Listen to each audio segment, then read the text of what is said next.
Hello, my loves. My name is Cassandra McAllen, and welcome back to Thought Pain Therapy. Today, we will be talking about forgiveness and acceptance. Now, in the first week of forgiveness, I shared a phrase that holding on to anger is like grasping a burning coal with the intent to throw at someone else, which only burns us. Holding on to unforgiveness truly only hurts us, the person that has already been hurt. Every time we go into the memories of yesterday to resent or be angry with another person, we're giving away our energy to them, which makes them and their actions stronger in our minds and ourselves weaker. Try imagining yourself pouring cup after cup of thought energy towards the memory of another person, filling them up while you become drained and depleted. Visualize them getting larger and stronger while you become smaller and weaker. Is this what we want? Do they, whoever they are, truly deserve to keep getting our thoughts and emotional energy, stealing more of our precious life and time while we spend it rehashing past pain? I like to remember the adage, a life well lived is the best revenge. If we want to get back at another person for harming us, then we need to live well and fully, surpassing the harm and fear, and grow beyond what anyone could ever have expected of us. This is the way we overcome and the way we find forgiveness. A happy and contented person does not need to harbor thoughts of ill will towards another. They don't have the time or desire to waste their precious energy on resentments or wishes for retribution. They're too busy building an amazing life and becoming their own hero. And we have that capacity, despite what we may have been told as children, to become the hero of our own story. With every obstacle, challenge, betrayal, setback, or poor choice, they can all become opportunities for growth and change. And the most fascinating thing about unforgiveness and its end result, suffering, is that we are the author and therefore ultimately the master of it. As author Neil Donald Walsh says, the purpose of life is to create yourself anew in the next grandest version of the greatest vision ever held about who you are. We are not stuck if we don't perceive ourselves to be. We are not limited unless we perceive and hold those limitations within ourselves. What we need to do to change our perspective is simply believe that we can. We can shift the energy of our thoughts from suffering to surpassing. We can even choose to look at an experience that upon its initial happening seemed perhaps unforgivable in a new way that makes it not only forgivable, but appreciable. Let me give you a possible example. Imagine that you're in a relationship that you perceive to be of mutual love, and one day your lover does something that makes you realize they're not the person you thought they were, and they don't love you in the way you need. Well, this creates the realization that you must end the relationship. And now, initially, you may find this act that they did to be unforgivable. But over time, and in retrospect, you may also find that it enabled you to shift and change your entire life in a new direction that you would have never conceived of. Can this act then still be considered unforgivable? Is it not instead a gift? A gift of immeasurable value? Because it kept us from wasting our precious moments of life in a relationship that was not capable of being what we needed. It helped us move forward and learn about ourselves in ways we might have been unable to do without the impetus of someone else's actions. Now, while we're undergoing this awareness, we might feel pain, shame, or loss. However, when we arise from the initial shock and let ourselves be free from our expectations, we'll see that we're better off having learned the lesson. And no experience in life is a failure if a lesson is learned and growth is created. Surprisingly, we often hold on to unforgiveness because we blame ourselves far more than we blame the person we believe has harmed us. We think that if we could have been wiser, or not had our head in the sand, or been naive, etc., then we could have seen it coming and prevented or minimized our suffering.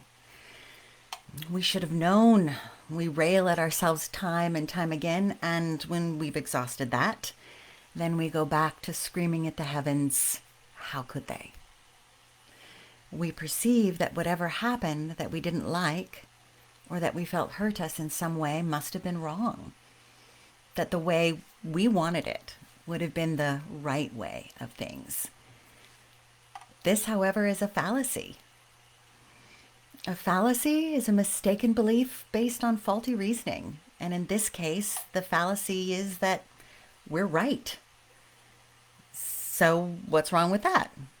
Well, firstly, I want to share with you the thought that there is no such thing as rightness. Whew, I know, that takes a minute, doesn't it? But think about it. In this world, which is swirled with a maelstrom of color, there is no true black and white. There is only perception. And our perception is based on so much. Our experiences, learning, culture, environment, imprinting, teachers, history, social group, our language, our biology, our sexuality, ethnicity, religion, our gender, our politics, our age, infirmity, socioeconomic status, etc., etc. This is how we form our reality, and thus our perceptions and beliefs, which are solely ours and ours alone.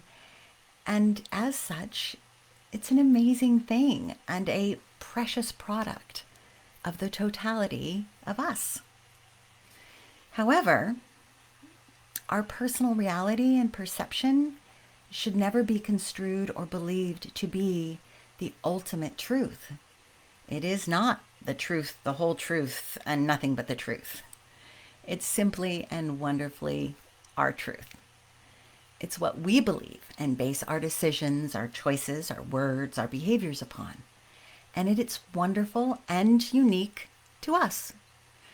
It doesn't need to be shared by anyone else. And in truth, while other people can agree with us, and we often gravitate to those who do based on our innate desire to be accepted, well, they can never match completely with our own personal truth. Because our truth is how we validate ourselves in the decisions we make, how we comfort ourselves in times of trouble and concern about whether or not we did the right thing. It is what we all use to strengthen our own inner and interpersonal arguments. It's how we build the foundation for the life that we lead, and how we learn to trust ourselves and our judgments. However, the real and ultimate truth is that we were never right, and we never needed to be. I know, take a patient breath with me. Because I know this sounds completely contradictory to what you may believe. And I say we and me were never right because, again, there is no universal rightness. All things can be found subjective in the experiences of the participants. Even murder can be justified by the murderer. They could see it as due to self-defense, poverty, fear, entitlement, prejudice. It doesn't make it right, and it certainly doesn't make them right. Because our ability to justify our actions to ourselves does not make those actions right to anyone else. It simply enables us to keep on keeping on in a world that's filled with confusion and uncertainty. And that's all it needs to do to help us create, maintain, and live in a crazy world filled with competing thoughts and contradictions. And that's what our rightness does. It helps us reaffirm our own personal truth and our own personal reality with all its layers and components and complexity, like I described. And that is beautiful if we understand that it's ours and ours alone, and was never meant to be placed on the actions or beliefs of another person. Remember, no one's here on this earth to be responsible for our emotions or our emotional symptoms. They're here for their own reasons. And in addition to none of us being right, and therefore no one else being righter than us, the most important part is that we never needed to be right. No one ever expected it of us, not even God or Goddess. No one ever asked us, personally, to be the knowers of perfect truth or rightness, because we're human beings and we have intentional individuality. So to recap, we were never right, and we never needed to be. And that's okay. We're okay. And in fact, we're exactly as we're meant to be.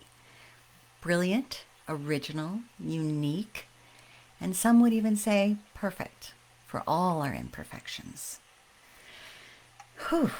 So if you're still with me and willing to accept the thought that we were never right, you will notice that this opens you up to entirely new thoughts towards those that we feel have wronged us. And that is, what if they were right?